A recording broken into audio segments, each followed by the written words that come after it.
Welcome to Economic Management Science. Today we're talking about trading. In this lesson we will cover history of money, needs and wants, goods and services, and business. I repeat, history of money, needs and goods and wants, goods and services, lastly, business.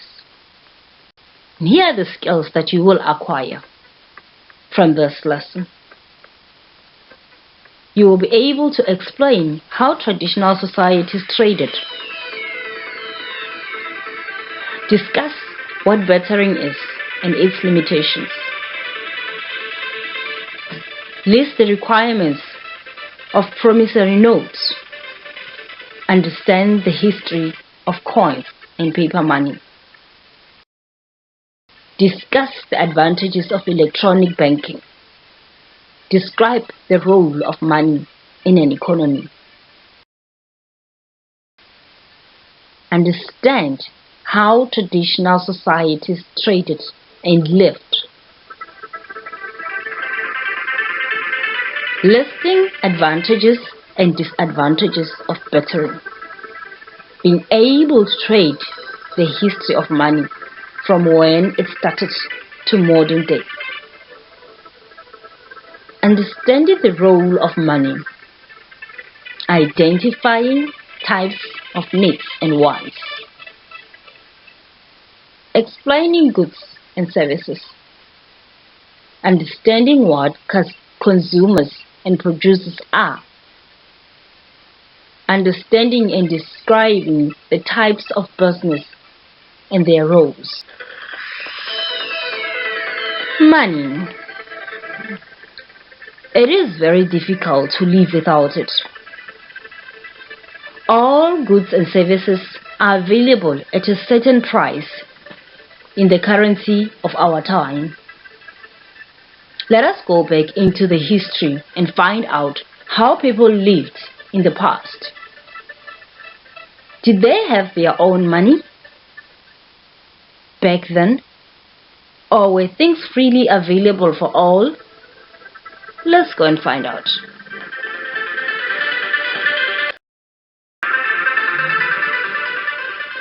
How traditional society lived. Back in the days, people relied on the environment and areas where they were living. They survived on the tools and food they were able to produce themselves. People survived by hunting, gathering, and simple farming and herding.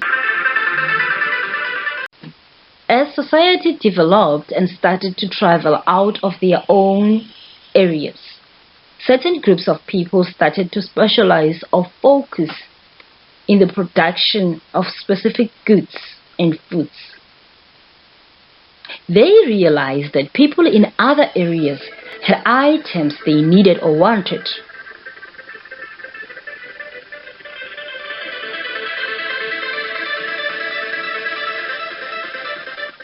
A system of trade developed whereby personal things of value could be exchanged for another goods. For example, people in West Africa, they had a lot of gold, a lot of ivory, ostrich feathers, and they could also be a profitably trade in slaves. All these were of value to people from Europe and North Africa.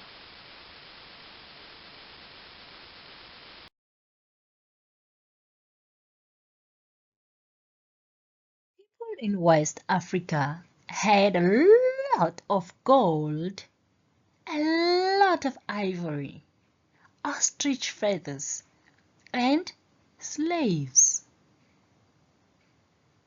The people in West Africa had a lot of gold, ivory, ostrich feathers, and slaves. Whereas the people from Europe and North Africa had a lot of cloth, silk, glass beads, and salt. I repeat, the people in Europe and North Africa had a lot of cloth, silk, glass beads, and salt. The people in West Africa needed or wanted what the people in Europe and North Africa had, whereas the people in Europe and North Africa needed or wanted what the people in West Africa had. So they would exchange. The people in West Africa would exchange with the people in Europe or North Africa. Or perhaps I should say they would trade. They would exchange or they would trade.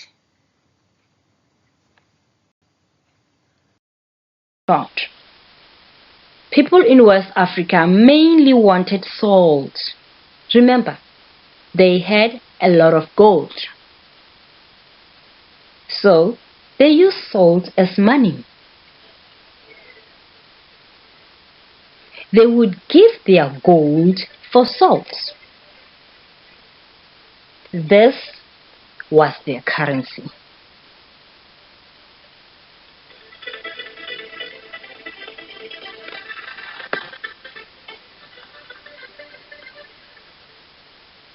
A certain piece of salt was equal to many kilograms of gold dust. They exchanged gold for salt. Or we can say they traded gold for salt.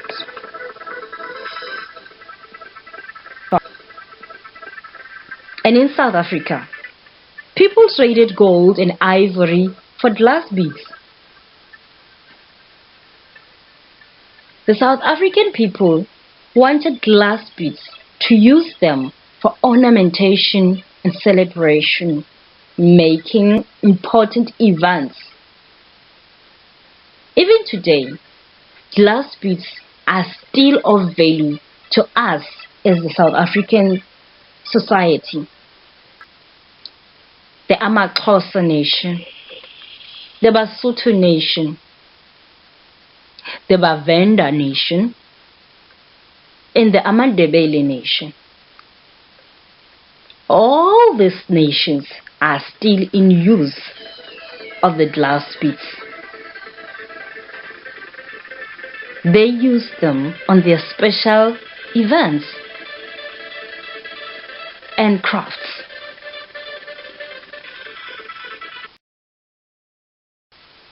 Even though today we exchanged money for glass beads instead, we are no longer buying the glass beads using our gold. We buy the glass beads using money. Another traditional trade practice, for example in South Africa, in grade 6 in social sciences, you learned about the Iron Age settlement of Mapungubwe, which is a World Heritage Site.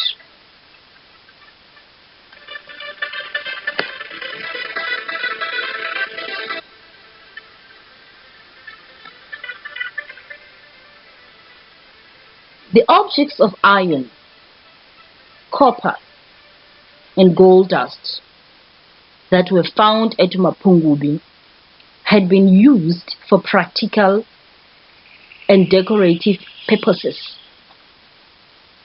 as well as for trade.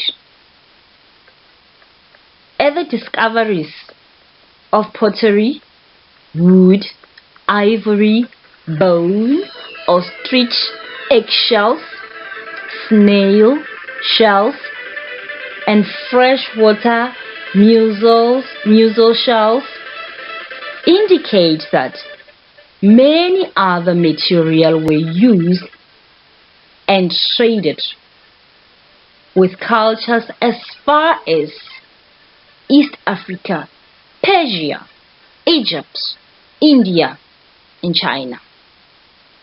I repeat, people from East Africa, Persia, Egypt, India, and China used to come to South Africa to trade with the South Africans. They gave the South Africans what they did not have but needed or wanted, while the South Africans gave them pottery or wood or ivory or bone or ostrich eggshells or snail shells or freshwater mussel shells, which was of value to these other foreigners.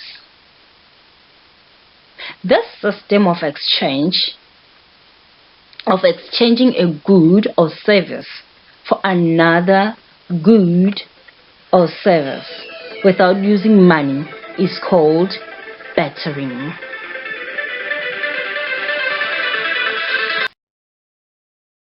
And that's it from me, Miguel, mini ant from the ant colony. I'll see you in the next episode. Let's go play. Bye bye.